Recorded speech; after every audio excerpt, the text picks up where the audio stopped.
अवधूत चिंतन श्री गुरुदेव दत्त श्रीपादराजं शरणं प्रपद्ये। अनुपम हीरलोपायो बाबा, अनुपम हीरलोपायो,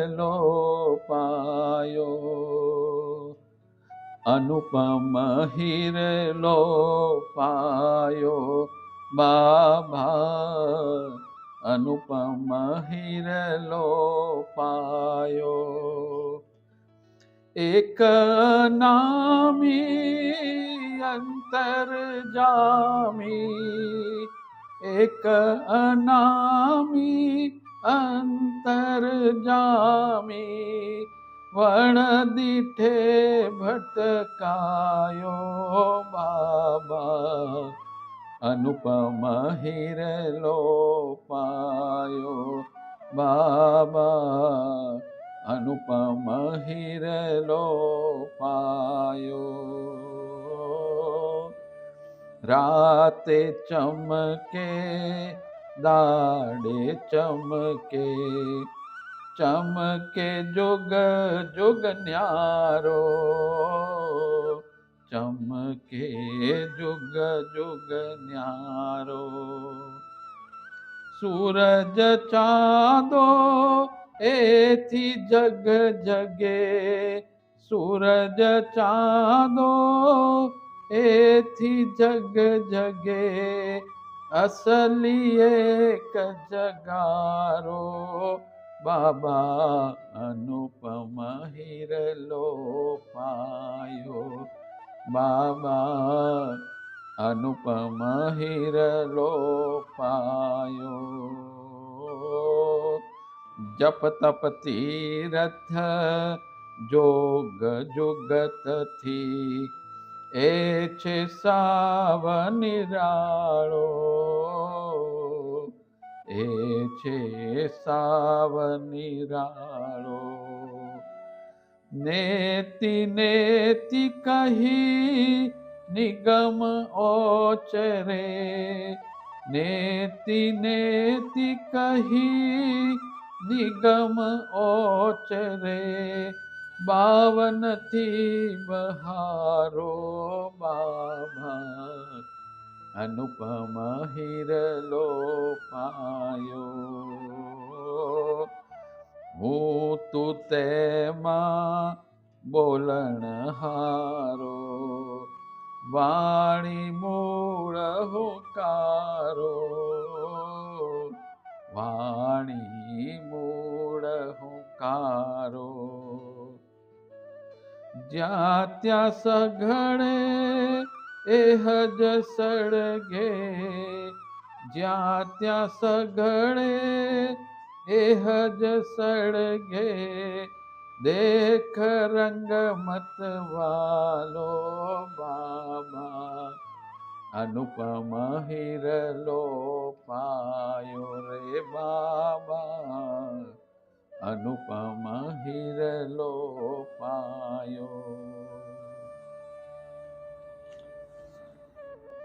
एक वखत મીઢોળ પાસે માંડવા ગામે પૂજ્યશ્રી આવેલા, ત્યારે પોપટલાલ મહંત માંડવા પૂજ્યશ્રીના દર્શને ગયા. દર્શન કરી તેઓ ખૂબ જ આનંદિત થયા અને પૂજ્યશ્રીને થુવાવી પધારવાનું આમંત્રણ આપ્યું. પૂજ્યશ્રી આમંત્રણના અનુસંધાનમાં સંવત 1994માં થુવાવી ગયા. આખા ગામમાં આનંદ મંગલ વર્તાઈ ગયો. ગામથી થોડે દૂર ભૂતનાથ મહાદેવમાં પૂજ્યશ્રી સવાર સાંજ દર્શને જાય. તેઓ શ્રી ગામમાં 6 દિવસ રહ્યા અને આખા ગામને રંગે રંગી નાખ્યું. ગામમાં દત્ત મંડળની સ્થાપના કરી. આ પછી જ્યારે જ્યારે નારેશ્વરમાં દત્ત જયંતિ થાય ત્યારે થુવાવીના 50 જુવાનિયાઓ સ્થાનની સાફસૂફીની જવાબદારી સ્વીકારે. પૂજ્યશ્રી તરફની અનન્ય ભક્તિથી પ્રેરાઈ પૂજ્યશ્રીને વારંવાર આમંત્રણ આપતા સંવત 2005ની દત્ત જયંતિનો નારેશ્વર સિવાયના અન્ય સ્થળોમાં ઉજવવા લાગી. થુવાવીના આમંત્રણના અનુસંધાનમાં એક દત્ત જયંતીના આગલા દિવસે પૂજ્ય શ્રી થુવાવી પહોંચી ગયા. દત્ત જયંતીનો દિવસ અખંડ ધૂન, પૂજન, વેદગાન વગેરેમાં પૂરો થઈ ગયો. સાંજે દત્ત જન્મ થયો. આખું વાતાવરણ ગુલાલથી ભરાઈ ગયું અને ગુરુદેવ દત્તની ગર્જનાઓથી આકાશ ભરાઈ ગયું અને દત્ત ભક્તિના આનંદથી ભક્તોના મન અને દિલ ભરાઈ ઉઠ્યા. બિરુદાવલી ગવાઈ, પૂજન અર્ચન થયા, વેદ ઘોષ ચારે બાજુ ગુંજી ઉઠ્યો. દત્ત જન્મ પછી હાલરડું ગવાયું. ત્યાર પછી દત્ત ભગવાનની શોભાયાત્રા નીકળી. પૂજ્યશ્રી ચાદર ઓઢીને શોભાયાત્રામાં જવા તૈયાર થયા. શિયાળાના દિવસો હતા. અંધારા ઉતરી આવ્યા. શોભાયાત્રા ચાલુ થઈ અને એક અજુગતી ઘટના બની ગઈ. અત્યંત તેજસ્વી અને નિરંતર દિવ્ય પ્રકાશ ફેલાવતી પૂજ્યશ્રીની આંખો રાત્રે અકુદરતી પ્રકાશના કિરણો ઝીરવી શકતી નથી. તેથી પૂજ્યશ્રી ક્યારેય રાત્રે પ્રકાશનું કિરણ આંખમાં પડવા ના દે. રાત્રે ફાનસ કે બેટરીના પ્રકાશમાં પણ પૂજ્યશ્રી આંખો બંધ કરી દે. પૂજ્યશ્રી રાત્રે તારાના અજવાળામાં પણ વાંચી શકતા. શોભાયાત્રામાં જવા માટે પૂજ્યશ્રી જેવા નીકળ્યા કે એક ફોટોગ્રાફર તેમની સામે આવ્યો અને પૂજ્યશ્રી કે બીજો કોઈ ભક્ત અવરોધ કરે તે પહેલાં તો કેમેરો ક્લિક કરી દીધો. ક્લિક કરતાની સાથે ફ્લેશનો ભરપૂર પ્રકાશ આંખમાં પેસી ગયો. એ ચમકારાની સાથે જ પૂજ્યશ્રીની આંખમાં કાળી વેદના શરૂ થઈ. તેમણે આંખ ખોલવા પ્રયત્ન કર્યો, પરંતુ તેમ કરતાં ભયંકર વેદના થઈ. આંખની સામે લાલ પીળા દેખાવા લાગ્યા. ભક્તો ગભરાઈ ગયેલા જોઈ પૂજ્યશ્રી બોલ્યા, અરે બધા ચિંતા ન કરો, શોભાયાત્રા પૂરી કરો. પોતાની અસહ્ય પીડાની જાણ શોભાયાત્રા પૂર્ણ થઈ ત્યાં સુધી કોઈને થવા દીધી નહીં. શોભાયાત્રા પૂર્ણ થઈ. પૂજ્યશ્રી મુકામ પર જઈ સૂઈ ગયા. કાળી વેદનાને કારણે ઊંઘ તો આવવાની હતી જ નહીં. સવારે નિયમ પ્રમાણે ઉઠી ગયા. પ્રાતઃકર્મ બધું આંખો બંધ રાખીને જ કર્યું. પછી ધ્યાન ધર્યું. બધું કામ આટોપી પૂજ્યશ્રીએ આંખો ખોલવાનો પ્રયત્ન કર્યો. ભયંકર બળતરા થતી હતી. પૂજ્યશ્રીને થયું કદાચ આંખનો રેટિના ખસી ગયો હશે. થુવાવીના લોકો પૂજ્યશ્રીની તકલીફ જોઈ ખૂબ દુઃખી થયા. તેમને થયું કે પૂજ્યશ્રીને આપણે કારણે વેદના વેઠવી પડી છે. બધા ખૂબ ચિંતા કરતા હતા. જ્યારે પૂજ્યશ્રી નિર્લેપ ભાવે આંખો મીચી બેસી રહેલા. પછી તેમણે કહ્યું, કોઈ ચિંતા ના કરશો, પ્રભુની મરજી મુજબ જ બધું થાય છે. એ ભક્ત બોલ્યો, બાપજી એક ઉપાય બતાવો. બાપજી કહે, બોલો બોલો. ભક્ત કહે, તાજા લીલા ધાણાનો રસ કાઢી 2 ટીપા આંખમાં 2-3 વાર નાખીએ તો પીડા ઓછી થાય. બાપજી કહે, તો એમ કરો. મહંતજીએ તાજા ધાણા મંગાવ્યા અને ત્રિભુવનદાસે તે ધોઈને તેનો રસ કાઢ્યો અને બંને આંખમાં 2-2 ટીપા નાખ્યા. પછી પૂજ્યશ્રી આંખો મીચીને પાટ પર સૂઈ ગયા. બળતરા થોડી ઓછી લાગી.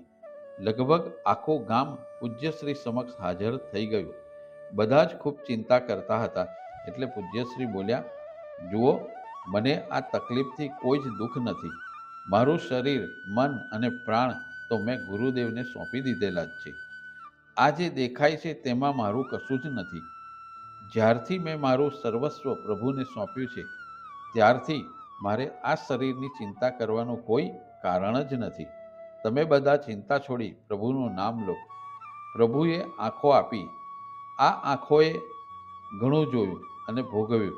હવે જો મારે આ દુનિયા જોવાની બાકી હશે તો ગુરુદેવ દ્રષ્ટિ આપશે અને કદાચ હવે મારે આંખની જરૂર નહીં હોય તો તેનોય મને ઉચાટ નથી. એમ કહી પૂજ્યશ્રી ખડખડાટ હસી પડ્યા. કેવી ગુરુ પરની અનન્ય શ્રદ્ધા! એક પળ માટે પણ પ્રભુ તરફની શ્રદ્ધામાં કશું માત્ર પણ ઓટ ના આવે.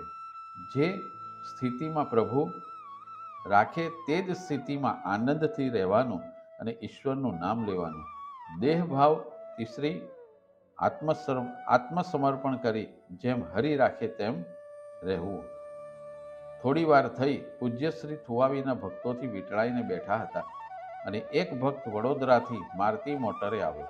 પૂજ્યશ્રીને પ્રણામ કરી પોતાના ખિસ્સામાંથી એક બોક્સ કાઢ્યું. ગમગીન બની બેસી રહેલા ભક્તો આ ભાઈ શું કરે છે તે જાણવા અધીરા બની ગયા. પૂજ્યશ્રી આંખો મીચી નિર્લેપ ભાવે બેઠા હતા. તેમના મોં પર દુઃખની વેદનાની કોઈ રેખા દેખાતી ન હતી. પેલા ભક્તે ખૂબ સાવધાનીથી બોક્સ ખોલ્યું અને તેમાંથી કાળા ચશ્મા કાઢ્યા. પછી પૂજ્યશ્રીને આપતા બોલ્યો, બાપજી, આ ચશ્મા પહેરો. તેનાથી સૂર્યના તથા બીજા કોઈ પણ પ્રકાશથી આંખનું રક્ષણ થશે. પૂજ્યશ્રીએ ચશ્મા લીધા અને પહેર્યા. પછી ધીમે ધીમે આંખ ખોલવા પ્રયત્ન કર્યો. આંખો ખોલી શક્યા. જોકે હજી બળતરા તો સખત થતી હતી, પણ ચશ્માને કારણે બહારનો પ્રકાશ રોકાઈ જતો હતો.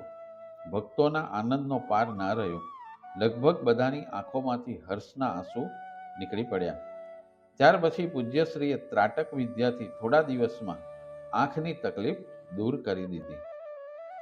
સરખેજ ગામનું દત્તમંડળ પૂજ્યશ્રીની પાદુકા પૂજન વારે તહેવારે કરતું હતું. પૂજન માટે કાયમ તેઓ ચુનીલાલ પાસેથી પાદુકા લાવતા હતા. એક વખત પૂજન કરી પાદુકાજી ગૃહ મંદિરમાં પધરાવેલી હતી. ઘીનો દીવો ચાલુ હતો. એટલામાં એક ઉંદર આવી સળગતી દિવેટને લઈને પાદુકા ઉપર ગયો, જેથી પાદુકા થોડી દઝાઈ ગઈ. આને કારણે મંડળના ઘણા સભ્યોને ખૂબ દુઃખ થયું. દત્ત મંડળના વ્યવસ્થાપક શ્રી નરહરિ પ્રસાદ ત્રિપાઠીને મનમાં ખૂબ ગડમથલ થવા લાગી. તેમણે પૂજ્યશ્રી પાસેથી નવી પાદુકા મેળવી લેવાનો વિચાર કર્યો. સંવત 2004માં એક વખત નરહરિ પ્રસાદ નારેશ્વર ગયેલા. ત્યાંથી તેઓ પૂજ્યશ્રી પાસે દાસકાકાને ત્યાં રણાપુર ગયા. રણાપુરમાં નરહરિ દાદાએ પાદુકાની માગણી કરી. ત્યારે પૂજ્યશ્રીએ કહ્યું, જોઈશું. ત્યાર પછી પણ 2-4 વખત નરહરિ દાદા માગણી કરી, પરંતુ પૂજ્યશ્રીએ વાત ઉડાવી દીધી. પૂજ્યશ્રી એમ કહેતા કે તારે ઘેર લઈ જવી હોય તો હમણાં આપું. પરંતુ તે જ પડે નરહરિ દાદા કહેતા કે ના પ્રભુ, મારે તો મંડળ માટે જોઈએ છે. સંવત 2008 પૂજ્યશ્રીનો મુકામ ખંભાતમાં શ્રી બાલકૃષ્ણને ત્યાં હતો. પૂજ્યશ્રી ખંભાતના દરિયા કિનારે એક બંગલામાં નિવાસ કરતા હતા. આખો દિવસ અને રાત્રે મોડા સુધી દર્શનાર્થીઓની ભીડ જામેલી રહેતી. તેથી પૂજ્યશ્રીને સહેજ પણ આરામ મળતો નહીં. પૂજ્યશ્રીને આંખની તકલીફ હતી. તેમની સેવામાં બાલકૃષ્ણ હાજર હતા. ખૂબ ભીડને કારણે આરામ મળતો નહીં. તેથી આરામ માટે થોડા દિવસ પૂજ્યશ્રીનો મુકામ ધુવારણ ખાતે ગયો. થોડા દિવસ પછી પાછા ખંભાત આવ્યા. મહાવદી એકમનો ઉત્સવ ઉજવી પૂજન બાદ બાલકૃષ્ણને પાદુકા અને શ્રીફળ આપ્યા. પૂજ્યશ્રી ખંભાતથી ડીસા ગયા. સરખેજના દત્ત મંડળે પાદુકા માગી ત્યારે પૂજ્યશ્રી બોલ્યા, તમારે માટે મેં નારેશ્વરમાં કોતરકામવાળી પાદુકા રાખી છે, તે તમને આપીશ. પાદુકા નારેશ્વરમાં મૂડીબેન પાસે હતી. નરહરિ પ્રસાદ તે લેવા નારેશ્વર ગયા ત્યારે મૂડીબેન ન હતા. તેથી તેઓ પાછા સરખેજ આવી ગયા. થોડા દિવસ પછી મોદી કાકાનો પાદુકા લેવા આવવા માટેનો પત્ર આવ્યો. નરહરિ પ્રસાદે મંડળમાં વાત કરી અને કહ્યું, આટલી મોટી પ્રસાદી મંડળને મળે અને હું એકલો જઈ જોડીમાં પાદુકાજીને લેતો આવું તે ઠીક નથી. મંડળના સભ્યોને પણ આ વાત વ્યાજબી લાગી. એક વખત નરહરિ દાદાના સ્વપ્નમાં પૂજ્યશ્રી આવ્યા અને બોલ્યા, પાદુકા નારેશ્વરથી સરખેજ ચાલતો લઈ જા. બીજા 2 માસ નીકળી ગયા. દત્ત મંડળની સભા બોલાવી. પાદુકા ચાલતા લઈ આવવા માટે થોડી આનાકાની થઈ એટલે નરહરિ પ્રસાદ બોલ્યા, કોઈ નહીં આવે તો હું એકલો લઈને આવીશ. છેવટે આખું મંડળ સહમત થયું. પાદુકા ચાલતા લઈ આવવાનું નક્કી થઈ ગયું. 13 દિવસનો કાર્યક્રમ થશે તેમ નક્કી થયું. રોજ ઓછામાં ઓછા 13-14 માઇલ ચાલવાનું નક્કી કર્યું. સરખેજના મંડળ માટે આ પહેલવહેલો ચાલતા જવાનો પ્રસંગ હોવાથી મોદી કાકાએ તેમને સાથે આવવા ટોડિન્દ્રાના મહીજી ભગતની મંડળને જણાવ્યું. સરખેજમાં પાદુકા લેવા જવા માટેની તાડામાર તૈયારીઓ ચાલુ થઈ ગઈ.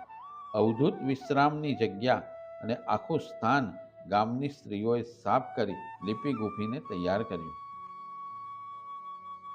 સંવત 2008ના આસો સુદ 13ની સવારે 8 વાગે પ્રસ્થાન થયું. બ્યુગલો, ભેરી, શંખ, નગારા ગડગડી ઉઠ્યા. દત્તબાવની અને ધૂન ગાતા ગાતા મોટરમાં બેઠા. અમદાવાદ સ્ટેશનેથી ગાડીમાં બેઠા.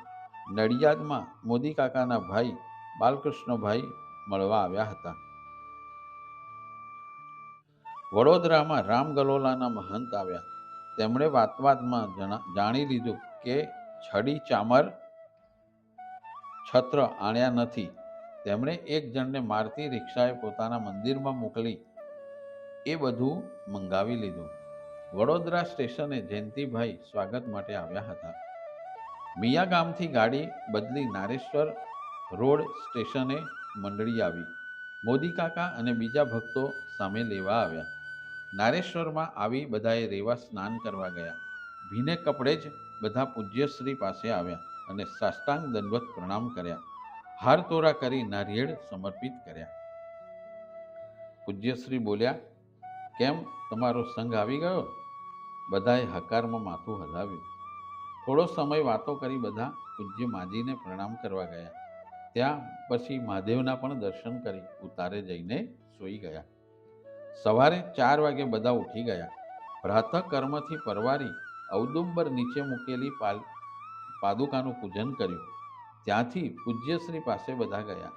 પૂજ્યશ્રી આંબાવાડિયામાં બેસતા હતા, કારણ ગુફાનું નવનિર્માણ કામ ચાલી રહ્યું હતું.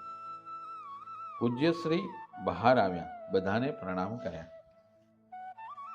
આજે સરખેજ દત્ત મંડળ તરફથી મહાપૂજા હતી, તેથી બધા નદીએથી પાણી લાવવા હારબંધ ઊભા રહ્યા અને દિગંબરાની ધૂન સાથે રસોડામાં પાણી ભરાવા લાગ્યું. પૂજ્યશ્રી ભિક્ષા કરી કુટીરમાં ગયા. નરહરિભાઈ અને જગન્નાથભાઈ પૂજ્યશ્રી સાથે જ હતા. પૂજ્યશ્રી આસનસ્થ થયા. થોડીક પળો પછી પૂજ્યશ્રી બોલ્યા, જગન્નાથ, જો અંદર પાદુકા છે તે લઈ આવ. જગન્નાથભાઈએ પાદુકાને બંને હાથમાં ખૂબ જ સન્માનપૂર્વક લાવ્યા. પછી પાદુકા હાથમાં લઈને પૂજ્યશ્રી બોલ્યા, જો જગન્નાથ, પાદુકા નરહરિને આપી છે. તરત જ નરહરિભાઈ બોલ્યા, ના બાપજી, સમગ્ર દત્ત મંડળને આપો છો.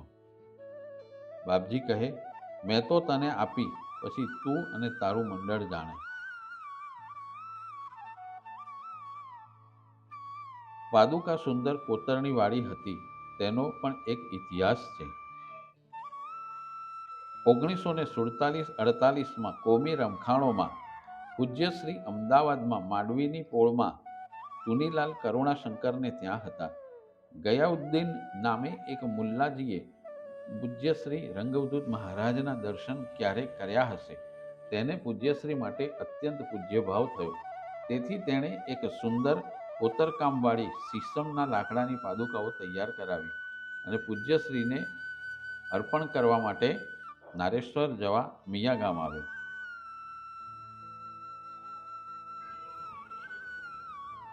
ત્યાં તેને ખબર પડી કે પૂજ્યશ્રી અમદાવાદ ગયા છે.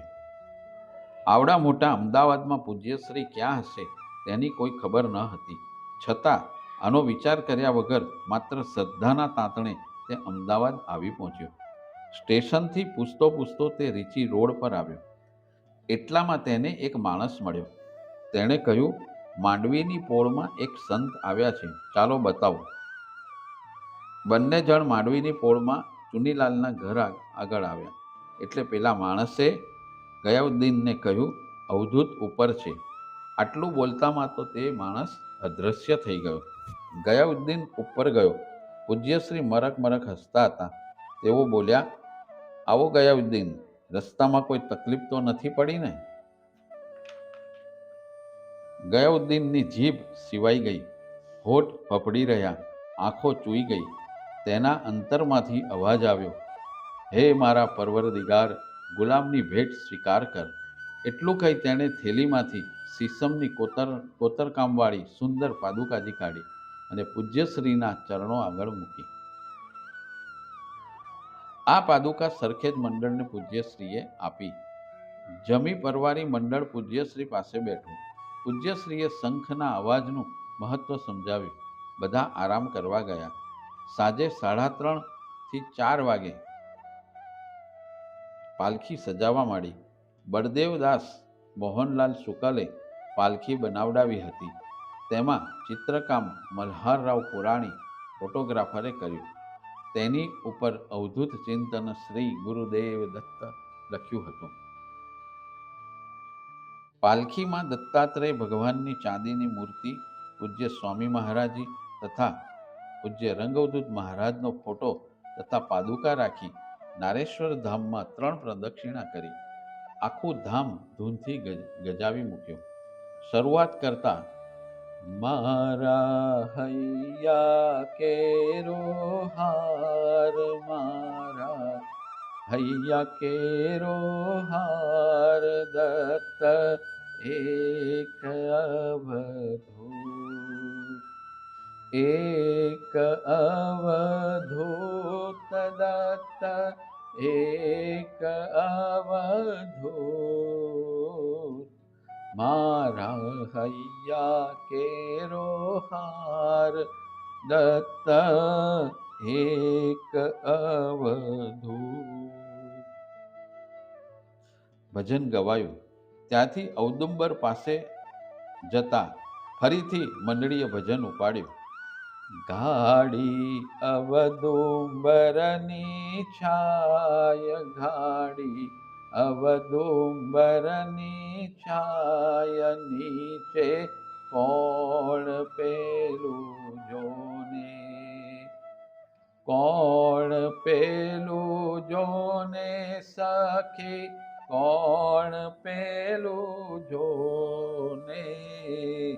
ગાડી અવદુંબરની છાય, ગાડી અવદુંબરની છાય, નીચે કોણ પેલું જોને. જ્યાં ઔદુંબર પાસેથી આ ભજન ગાઈ વળી પાછું ત્યાંથી બધા પૂજ્ય માજીના આશીર્વાદ લેવા ગયા. ત્યાં પણ મંડળે સરસ ભજન લલકાર્યું. ભિક્ષા ઓમ દે માં પાર્વતી, જેથી આત્મામાં થાય રતિ. ભિક્ષા ઓમ દે માં પાર્વતી, જેથી આત્મામાં થાય રતિ. આ ભજન ગઈ પૂજ્ય માજીના આશીર્વાદ લીધા. ત્યાંથી તેઓ પૂજ્યશ્રી પાસે આવ્યા અને ત્યાં વળી પાછું મંડળીએ સુંદર ભજન ગાયું.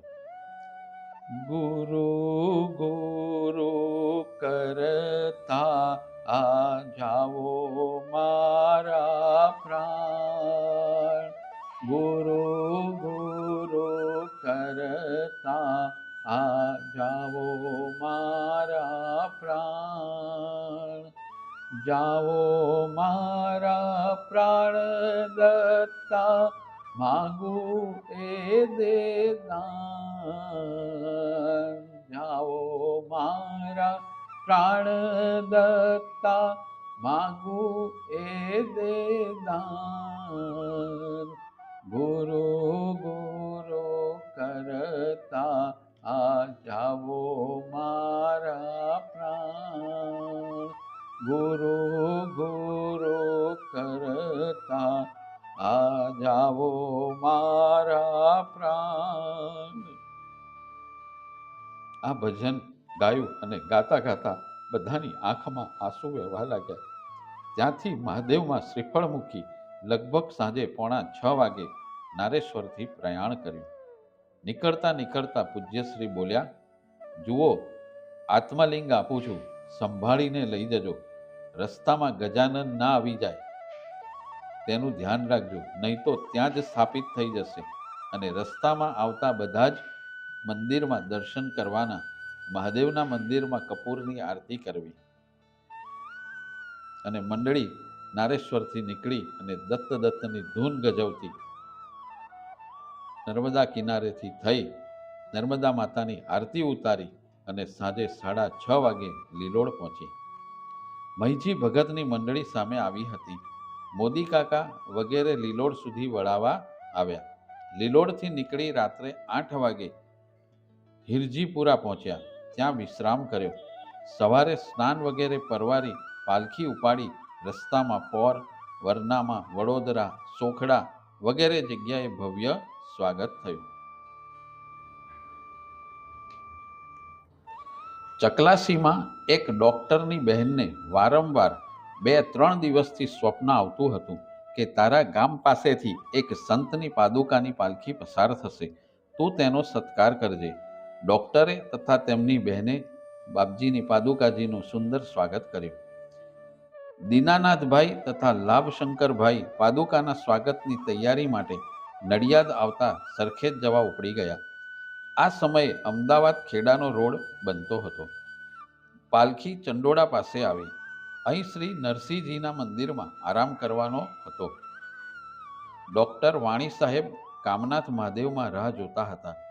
ત્યાંથી તેમને ઘેર જવાનું હતું, પરંતુ ચંડોળા આગળ એક બ્રહ્મચારી સાધુ ઊભા હતા. પાલખી તેમની નજીક આવતા જ તેમણે સાષ્ટાંગ દંડવત પ્રણામ કર્યા અને શ્રીફળ ધર્યું. પછી બોલ્યા, 4-5 દિવસ પહેલા દત્ત ભગવાને મને સ્વપ્નમાં કહ્યું હતું કે મારી પાદુકા અહીંથી પસાર થશે, તું તેનો યોગ્ય સત્કાર કરજે. હું ત્યારથી અહીં જ ઊભો છું. ત્યાર પછી એ સાધુના મંદિરમાં પાલખી લીધી. સાધુએ પૂજન કર્યું અને પાલખીએ ત્યાંથી પ્રયાણ કર્યું. ધાર્યા કરતાં મોડું થવાથી ડૉક્ટર વાણી સામે આવ્યા. રાયપુર કામનાથ મહાદેવના માનવ મહેરામણ ઉમટ્યું હતું. ત્યાંથી રાયપુર ખાડિયા, માણેક ચોક, પાનકોર નાકા, 3 દરવાજા, ભદ્રકાળી માતાના દર્શન કરી ભદ્રના કિલ્લામાં થઈ મંગળ ભુવનમાં ગયા. પૂજન વિધિમાં સમય ગયો. મહાપ્રસાદ લઈ રાત્રે ભજન કર્યું. સવારે તૈયાર થઈ પાલખી નીકળી. અરુણોદય સોસાયટી પાસે બળદેવદાસે સત્કાર કર્યો. આગળ જતા પૂજ્યશ્રીનું પુરાણું સ્થાન અવધૂત વિશ્રામ રતનલાલની જામફળની વાડી આવી. આ તીર્થ સ્થળે ઔદુંબર નીચે એક કુટીર કરી પૂજ્યશ્રી સાધક અવસ્થામાં ઘણી વખત અહીં રોકાયા હતા. ત્યાં એક ઊભા પથ્થર પર પૂજ્યશ્રીએ પોતાને હાથે ઓમ લખેલો છે. ખેતરમાં પાલખી લઈ ગયા.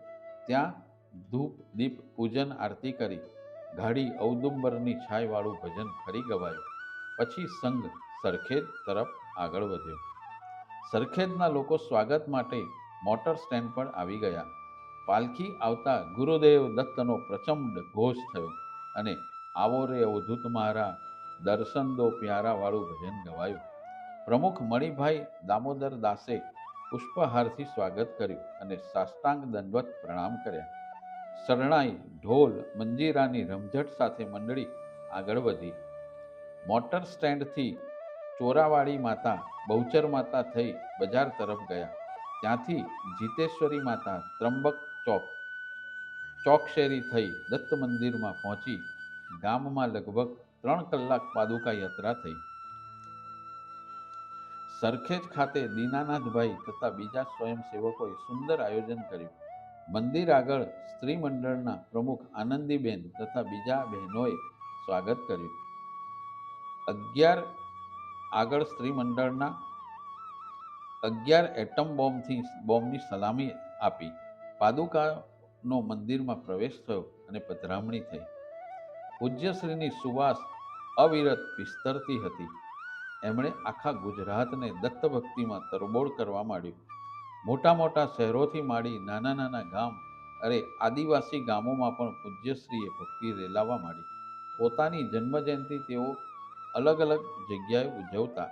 અમદાવાદથી આમંત્રણ હતું, પરંતુ કોઈક કારણસર કાર્યક્રમ બંધ રહ્યો. તે જ વખતે દાહોદ પાસેના આદિવાસી ગામ ગરબાડાથી આમંત્રણ આવ્યું. પૂજ્યશ્રીને અમદાવાદમાં થાય કે ગરબાડામાં થાય તેમાં કોઈ ફરક પડતો ન હતો. આમંત્રણ સ્વીકારી લીધું. ગરબાડા નાનું ગામ, વળી આદિવાસીની વસ્તી સાથે ગરીબાઈ પણ ખૂબ. તેથી પૂજ્યશ્રીએ આ કાર્યક્રમ ગુપ્ત રાખ્યો, કારણ કે બધે જાણ થાય તો ઘણા બધા ભક્તો ગરબાડા આવે અને મૂળશંકરભાઈને મુશ્કેલી પડે. પૂજ્યશ્રીએ પોતાની સાથે આવવા માટે સુમનભાઈને બોલાવી લીધા. પૂજ્યશ્રી અને સુમનભાઈ સમયસર નીકળ્યા. ક્યાં જવાનું છે તે વાત પૂજ્યશ્રીએ સુમનભાઈને પણ કરી નથી. કરજણ આવ્યું ત્યારે પૂજ્યશ્રીએ કહ્યું,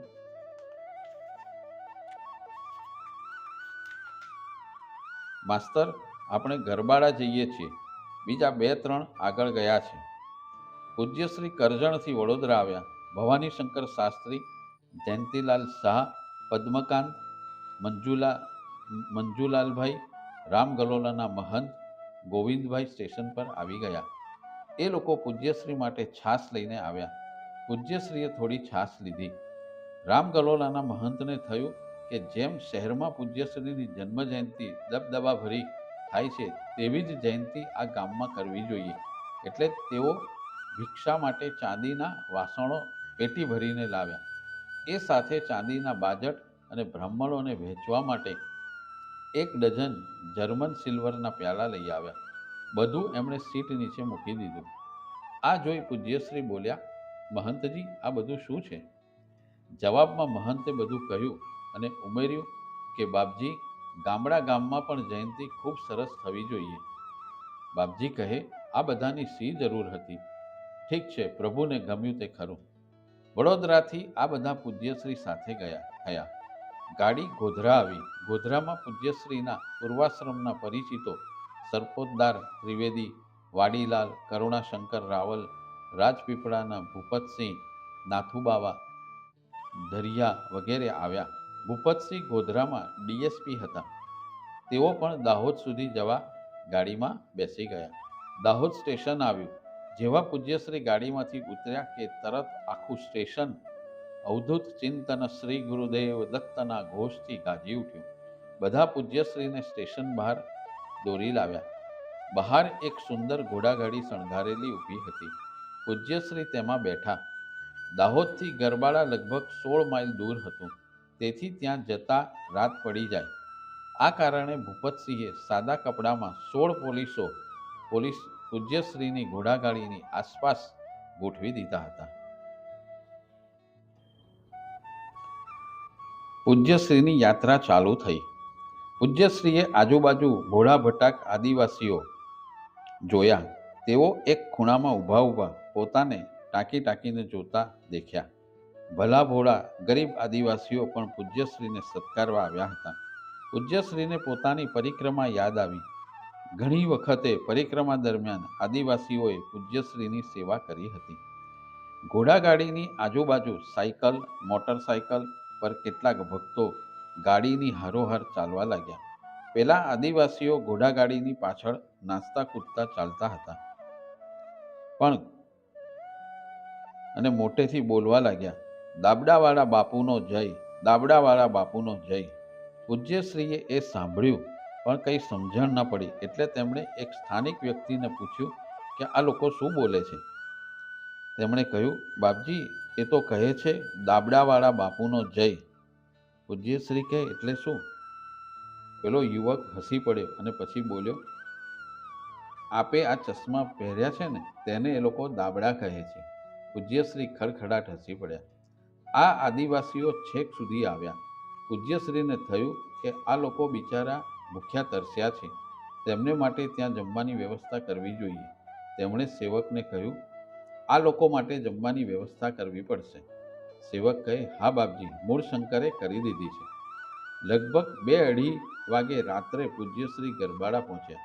પૂજ્યશ્રીનો ઉઠવાનો સમય થઈ ગયો એટલે તેમણે સુમનભાઈને કહ્યું, માસ્તર, આપણી તો સવાર પડી ગઈ, હવે મારે સ્નાન કરી લેવું છે. સુમનભાઈએ સ્નાન કરવાની વ્યવસ્થા કરી. સ્નાન કરતા પૂજ્યશ્રીએ પૂછ્યું, સુમનલાલ, નગીનભાઈને આપણે અહીં આવવાના છીએ તે ખબર છે? સુમનલાલ કહે, પ્રભુ, આપણે આ પ્રવાસ ગુપ્ત રાખવો હતો, એટલે એ જાણતા પણ ના હોય.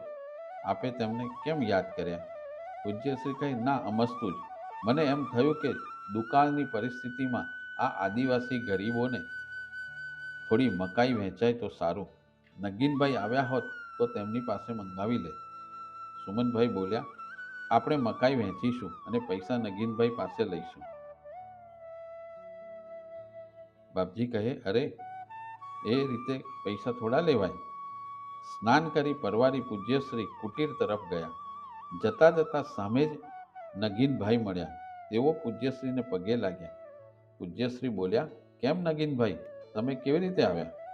નગીનભાઈ બોલ્યા, બાપજી, છેક છેલ્લા દિવસ સુધી રંગ જયંતિના સમાચાર ન મળ્યા એટલે હું નારેશ્વર ગયો. ત્યાં બધા કહે કે પૂજ્યશ્રી મિયાગામ ગયા છે. હું મિયાગામ આવ્યો, ત્યાં ખબર પડી કે આપ વડોદરા ગયા છો. હું ત્યાં ગયો તો જાણવા મળ્યું કે આપ ગોધરા થઈ દાહોદ ગયા છો. એટલે હું દાહોદ આવ્યો અને ત્યાંથી આપના પગલે પગલે ગરબાડા આવી પહોંચ્યો. પૂજ્યશ્રીની પ્રબળ ઈચ્છા શક્તિને કારણે તેઓ છેક ગરબાડા સુધી ખેંચાયા. પૂજ્યશ્રી બોલ્યા, નગીનભાઈ, તમે કેમ મોડા આવ્યા? હવે તમારે દંડ આપવો પડશે. નગીનભાઈ કહે, પ્રભુ, આપ કહો તે દંડ મંજૂર છે. એટલે પૂજ્યશ્રી બોલ્યા, સુમનભાઈ, કેટલો દંડ લઈશું? સુમનભાઈ બોલ્યા, બાપજી, 100 રૂપિયા. તમે ખરા છો સુમનલાલ, શ્રીમંત ગુનેગારને આટલો અમથો દંડ થાય? ઠીક છે, ચાલો નગીનભાઈ, એક 100 રૂપિયાની મકાઈ લાવો અને આ આદિવાસીઓને વહેંચી દો. નગીનભાઈ સવાર પડતા જ 100 રૂપિયાની કળશી મકાઈ લઈ આવ્યા અને બધા ઘરના સભ્યોની સંખ્યા અનુસાર આપી. વહેંચાઈ ગયા પછી ખાલી કોથળા વાળીને એક બાજુએ મૂક્યા. થોડી વારે એક આદિવાસી આવ્યો અને બોલ્યો, મને મકાઈ મળી નથી. પૂજ્યશ્રી બોલ્યા, અરે ભાઈ, જુઓ ને, આને કંઈ આપવા જેવું મકાઈ રહી છે? નગીનભાઈ કહે, બાપજી, બધી જ વહેંચાઈ ગઈ, હવે કોથળા ખાલી છે. પૂજ્યશ્રી બોલ્યા, જુઓ તો ખરા, કંઈક નીકળશે જ. નગીનભાઈ અને સુમનભાઈએ કોથળા ઉકેલવા માંડ્યા તો બધાની નવાઈ વચ્ચે એક કોથળામાંથી બરાબર તેને આપવી જોઈએ તેટલી મકાઈ નીકળી. એ મકાઈ પેલા આદિવાસીને આપી. એ આદિવાસી ખુશ થતો થતો ત્યાંથી ચાલ્યો ગયો. તે જ વખતે ભજન ભાસ્કર સુમન દાદાએ એક સુંદર ભજન ઉપાડ્યું. કરે નિજ દાન જો સોઈ દિગંબર હો તો ऐसा हो. કરે નિજ દાન જો સોઈ દિગંબર हो तो ऐसा हो. त्रिमूर्ति दत्त हर वोहि दिगंबर हो तो ऐसा हो. करे निज दान जो सोई दिगंबर हो तो ऐसा हो. ભક્તોએ ભજન ઝીલી લીધું અને તેમનો આનંદ તાલ તાલી અને પગના ઠુમકામાંથી બહાર નીતરતો હતો. આ પ્રસંગનું વર્ણન કરતા પૂજ્યશ્રી ગોવિંદલાલ ઉપાધ્યાય કે જેમણે રંગલીલામૃત ગ્રંથની રચના કરી છે તેમાં ખૂબ જ સુંદર દોહરો પ્રયોજ્યો છે. દેનારો શ્રી દત્તને લેનારો પણ દત્ત, જોનારા પણ દત્તમાં થઈ ગયા ઉન્મત્ત. માત્ર થોડા જ શબ્દોમાં પૂજ્ય ગોવિંદ દાદાએ દેનાર, લેનાર અને જોનારની એકરૂપતાનું અને પ્રસંગની એક રસતાનું અજોડ નિરૂપણ કર્યું છે. ગરબાડાની આ રંગ જયંતિમાં અન્નદાનનો સૌ પહેલો પ્રસંગ બન્યો. ત્યાર પછીની દરેક રંગ જયંતિઓમાં અન્નદાન અને વસ્ત્રદાનનો કાર્યક્રમ વણાઈ ગયો. રંગ જયંતિનો દિવસ આવ્યો. દાહોદ, ગોધરા અને પંચમહાલના ખૂણાના ગામોમાંથી પંચમહાલમાં જન્મેલા આ સંતની જન્મ જયંતિમાં ઘણા લોકો આવ્યા. આખું ગરબાડા ગામ, કદાચ આખું પંચમહાલ આ નાનકડા ગામમાં ભક્તિ રસમાં તરબોળ બની ગયું. સવારે નગર કીર્તન થયું. નગર કીર્તનમાં ઘણા ભક્તોએ ભાગ લીધો. પાદુકા પૂજનમાં વેદ મંત્ર ઘોષથી સમગ્ર વાતાવરણ પવિત્ર થઈ ગયું.